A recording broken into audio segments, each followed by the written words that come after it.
నమస్కారం. ధర్మేంద్ర ప్రధాన్ రాజీనామా చేశారు. మరి కొత్త విద్యాశాఖ మంత్రి ఎవరు అని అంత ఆలోచిస్తున్న మూమెంట్లో అకస్మాత్తుగా దేవేంద్ర ఫడ్నవీస్కి ఢిల్లీకి పిలుపు వచ్చింది.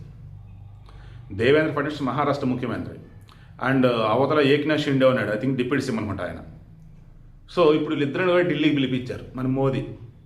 మనకు అందుతున్న సమాచారం మేరకు శివసేన ఉద్ధవ్ థాక్రే బ్యాచ్ ఉన్నారు కదా, అందులో సంజయ్ రౌత్ ఉంటాడు ఎంపీ.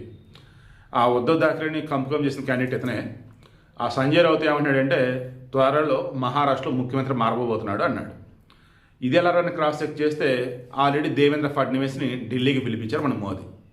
మనకు అందుతున్న సమాచారం కూడా ఏంటంటే విద్యాశాఖ మంత్రిగా 60 లోపు ఉన్నోళ్ళు ఉండాలి. ఇంకా చెప్పాల్సి వస్తే 50కి 60కి మధ్యలో ఉన్నోళ్ళు. కోర్స్ కేంద్ర మంత్రులు అన్నప్పుడు కుర్రోళ్ళు ఉంటే ఇంకా సంతోషంలే, కానీ 40 పైన 40కి అరౌండ్ అలా ఉన్నోళ్ళు ఎవరు ఉన్నారంటే ఎక్స్పీరియన్స్ ఉన్నోళ్ళు విద్యాశాఖ మంత్రిగా అంటే. సో ఫడ్నవీస్ అయితే కరెక్ట్ అని ఆలోచించడం తెలుస్తుంది. మహారాష్ట్ర ముఖ్యమంత్రి దేవేంద్ర ఫడ్నవీస్ కేంద్రంలో విద్యాశాఖ మంత్రిగా ఉంటే బాగుంటుందా లేదా మీరేమనుకున్నారు కింద కామెంట్లో తెలియచేయండి.